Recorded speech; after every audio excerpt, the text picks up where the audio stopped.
Staff Hearing Officer, and I call the meeting of February 26th to order.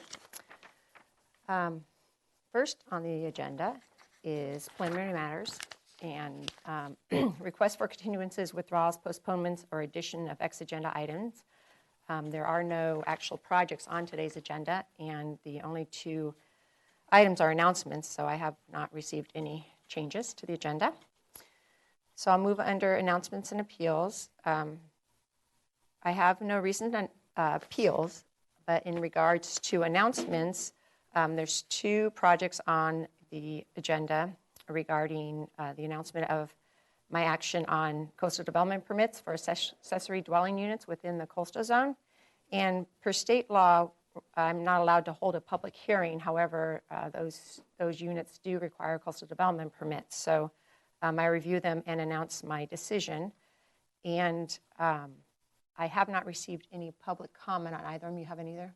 Okay, so I haven't received any comments on any of them. So my determination is based on reviewing the record that was given to me and the site plan, and then also my site visit. So the first project is 1440 Pacific Avenue. It's a request for a 1,200 square foot, two-story accessory dwelling unit and a 406 square foot two-car garage in the lower portion. It's detached from the main residence, and the existing garage and the accessory buildings on site would be demolished as part of it. And I went out to the site and visited it and met with the owner. Thank you. And I reviewed it, and I agree mainly with staff's analysis. There's just a couple other items that I think need to be addressed and added as conditions of approval. One, there is an existing palm tree on the Santa Rosa Street frontage. It doesn't appear to be directly in the way of the driveway, but I'm not sure if it will be impacted as part of the construction. So it shall be shown on the site plan, and if it needs to be removed, or if it actually is removed, it needs to be reviewed by the Parks Commission prior to its removal. And so that I'm adding that condition there. Then in regards to paving, there is an increase in pervious surfaces, and I realize a lot of it is necessary for the building and the driveway. There is a proposed uncovered parking space, which is not required, but it is proposed as an additional amenity, so there'll be 3 parking spaces on site.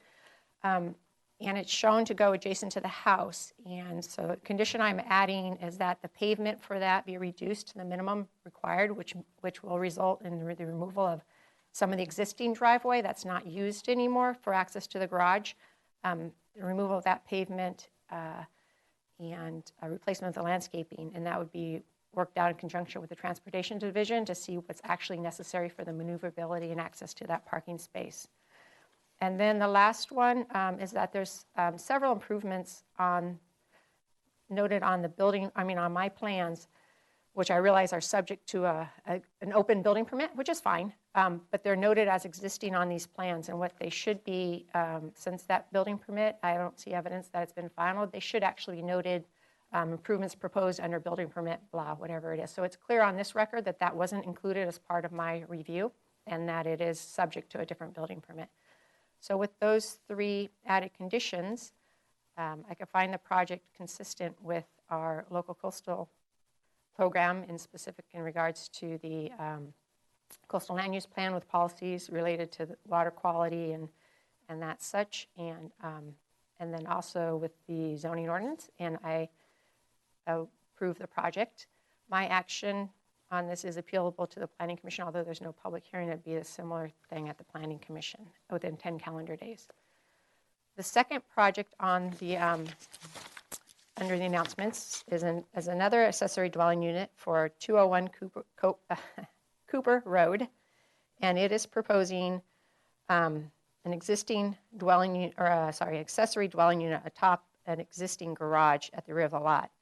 I'm not sure if structural calculations have been made for that garage, if it can withstand it or not. So I don't know, it's not clear whether it's actually been demo rebuilt or not, but in terms of my action with the coastal development permit, at this time that doesn't raise an issue. But I read the record that the staff provided me and went to the site visit and I noticed a couple of improvements that aren't shown on the site plan. One being that there's a fence trash enclosure on the south side of the driveway between the property there. That needs to be shown on the site plan, as well as a entry landing porch type structure overhead. That's not shown on the site plan either. So both of those shall be added onto the site plan.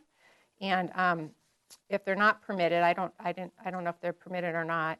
They need to be included in the building permit application. One thing to note is that that trash enclosure appears to be located within the setback, and if it is and it doesn't have a building permit, then there's another process. You need to request a modification for that to allow it to remain. So if either of those improvements aren't permitted, they either need to be removed from the site or included with this this building permit for the ADU.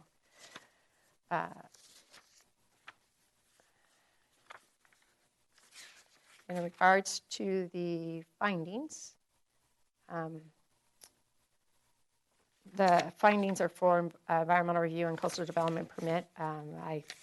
With that added condition, I can make the findings and find the project consistent with the Certified Local Coastal Program, which includes both the land use plan and the zoning ordinance, and approve that coastal development permit. And again, my action is appealable to the Planning Commission within 10 calendar days. So the last item on today's agenda is comments from members of the public pertaining to items not on today's agenda. And I see the applicants and staff, and so I assume that you guys don't want to address on items on the agenda. So with that, I adjourn our meeting. Thanks.